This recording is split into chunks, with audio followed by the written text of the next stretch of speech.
नमस्ते साथियों, एक बार फिर से वेलकम करता हूं आपका एक नए वीडियो में। साथियों, आज का यह वीडियो बहुत ज़्यादा इंपॉर्टेंट है क्योंकि आज के इस वीडियो में मैं आपको बताने वाला हूं कि कच्चे नारियल को किस प्रकार से आप खिलाएं ताकि आपका पशु डिलीवरी के बाद बहुत जल्द दूध पर आ जाए। क्योंकि साथियों, शिकायत ये रहती है कि हमारे पशु बच्चा देने के बाद अक्सर बांटा जो हम खिलाते हैं वो खाने में आनाकानी करते हैं, या फिर जो भी हम एक्स्ट्रा कुछ देने की कोशिश करते हैं, चाहे मेथी हो गया, गुड़ हो गया, अजवाइन हो गया, वह खाने में भी आनाकानी कर रहे हैं। तो ऐसे पशुओं में दूध बढ़ाने की जो क्षमता है वो कहीं ना कहीं कम होगी, क्योंकि पशु कुछ खाएगा नहीं तो भाई दूध कैसे बढ़ेगा। तो आज के इस वीडियो में मैं आपको कच्चे नारियल को खिलाने का तरीका बता रहा हूं। वह तरीका इतना इंपॉर्टेंट रहेगा और साथ ही साथ आपका पशु खाएगा भी बड़े चाव से। जो न खाने की या कम खाने की प्रक्रिया है वह भी दूर होगी। वीडियो को एंड तक जरूर देखना क्योंकि वीडियो बहुत ज्यादा इंपॉर्टेंट है। साथियों, डिलीवरी के बाद अक्सर पशुपालक भाइयों की शिकायत रहती है कि हमारा जो पशु है, चाहे गाय है या भैंस है, वो कम खा रहा है। तो देखिए, सबसे पहले तो मैं आपको बता दूं कि इतनी जल्दबाजी भी आप न करें दूध बढ़ाने की, क्योंकि पीक पर आने का पशु का एक टाइम होता है। आज पशु ने बच्चा दिया तो अगले दिन से पशु दूध देना स्टार्ट नहीं करेगा, उसे थोड़ा टाइम लगेगा।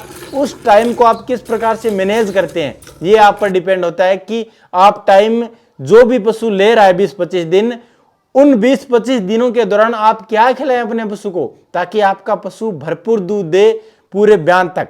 तो साथियों देखिए, सबसे पहले मैं आपको बता दूं कि डिलीवरी के बाद आप कभी भी ऐसा आहार आप अपने पशु को न खिलाएं जो आहार पशु पचा ना सके, क्योंकि इस समय पशु थोड़ा स्ट्रेस में रहता है। पशु की जो एनर्जी होती है वो थोड़ी लॉस हो चुकी होती है। ऐसे में तुरंत से हम ऐसा प्रोटीन, विटामिन, कार्बोहाइड्रेट वाला आहार खिला दें, वो भी बहुत ज्यादा, तो पशु पचा नहीं पाएगा, पशु का रूमन अच्छे से काम नहीं कर पाएगा और फिर क्या रहेगा, पशु खाना पीना छोड़ देगा, या फिर पशुओं के दस्त लगने की शिकायत हो जाएगी, या फिर पशु अगर कुछ खाएगा नहीं तो दूध तो फिर कम देगा ही देगा। तो साथियों, ऐसे में कच्चे नारियल का प्रयोग हम कैसे करें? इससे पहले शुरुआत के दिनों में हमें काढ़ा जो पिलाना है ना, यानी शुरुआत के जो 5-6 दिन है, उन दिनों में आप अपने पशु को कभी भी बांटा संतुलित आहार बहुत ज्यादा न रखें। अगर पशु मान लीजिए कम खा रहा है, शुरुआत के दिनों में कम खाएगा ही खाएगा, ऐसे में आप ये अगर ज्यादा खिलाने की कोशिश भी करेंगे तो सही नहीं रहेगा। शुरुआत के 5-6 दिनों में आप सिर्फ काढ़ा दें।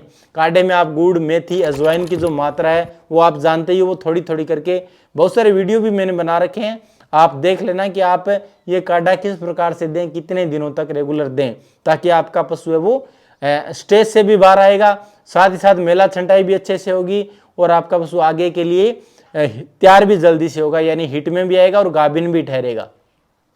अब साथियों, गुड़, मेथी, अजवाइन का जो काढ़ा है वो कंप्लीट होने के बाद, यानी लगातार आप 5-7 दिनों तक ये खिला ही रहे हो, उसके बाद से आपको थोड़ा थोड़ा जो संतुलित पशु आहार तैयार करना है उसका तरीका भी मैं आपको थोड़ा सा बता देता हूँ। देखिए, आप अगर मार्केट से फीड लेकर के आ रहे हैं तो, क्योंकि बहुत सारे पशुपालक भाई वो फीड खिलाते हैं और बहुत सारे पशुपालक भाई वो घर पर दाना मिश्रण तैयार करके बनाते हैं, तो मैं तो आपको सलाह दूंगा कि आप अगर घर पर बनाकर दाना खिलाते हो तो बहुत ही बढ़िया रहेगा, क्योंकि उसमें आपको पता रहता है कि आपने अपने पशु को खिलाया क्या है या क्या खिलाने वाले हो। तो साथियों, घर पर अगर आप तैयार कर रहे हो तो आप सर्दी के मौसम में 2 तरह का अनाज जरूर रखें, एक तो बाजरा और दूसरा मक्का। ये 2 तरह का अनाज अगर आप संतुलित पशु आहार में रखेंगे ना तो आपके पशु में कार्बोहाइड्रेट, प्रोटीन, वसा की कमी नहीं आएगी। दूसरा, आप खल की अगर बात करें तो अगर आप मूंगफली की खल रख रहे हो और सरसों की खल रख रहे हो तो बहुत ही बढ़िया है। वो उपलब्ध नहीं है तो बिनोला की खल तो हर कहीं मार्केट में उपलब्ध रहती है, वो भी दे सकते हो।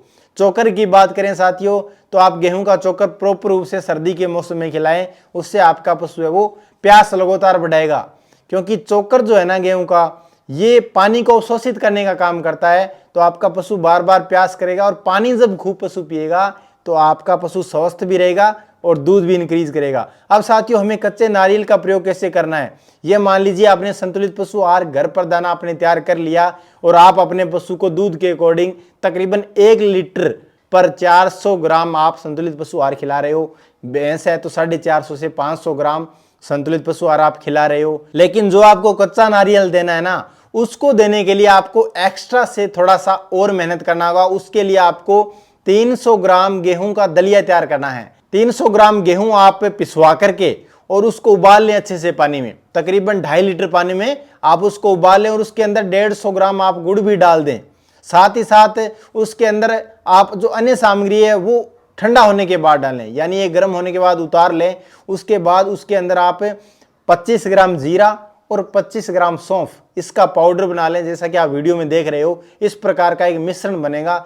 ये मिश्रण आप अपने जो पशु है उसको कच्चे नारियल के साथ खिलाने के लिए तैयार रखें, क्योंकि कच्चा जो नारियल है ना उसके अंदर कॉपर होता है, मैग्नीशियम होता है, सल्फर होता है, जिंक होता है, विटामिन सी की भी मात्रा रहती है, मैग्नीशियम भी होता है, पोटेशियम भी होता है।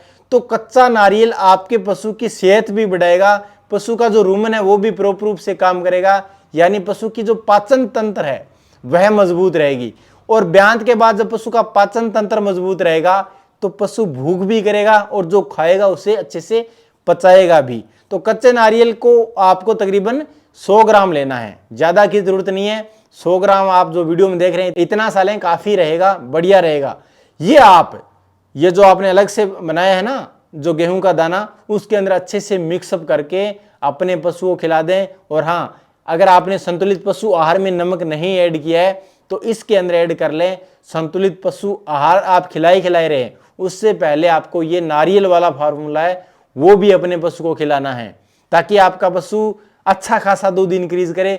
इसकी जो दिनों की अगर हम बात करें तो 10 दिनों तक आपको प्रॉपर रूप से अपने पशु को खिलाना है, ज्यादा दिनों की आवश्यकता नहीं है। 10 दिनों तक ये आप 20-25 ग्राम जीरा, 20-25 ग्राम सौंफ दे रहे हो, साथ ही साथ 150 ग्राम गुड़ और ये दलिया गेहूं वाला, इसके अंदर 100 ग्राम आपको कच्चे नारियल के छोटे छोटे पार्ट बना करके अपने पशु को खिलाते रहना है। इससे आपका पशु हष्ट-पुष्ट भी होगा, तंदुरुस्त भी होगा और दूध भी अच्छा खासा इंक्रीज करेगा। राम राम।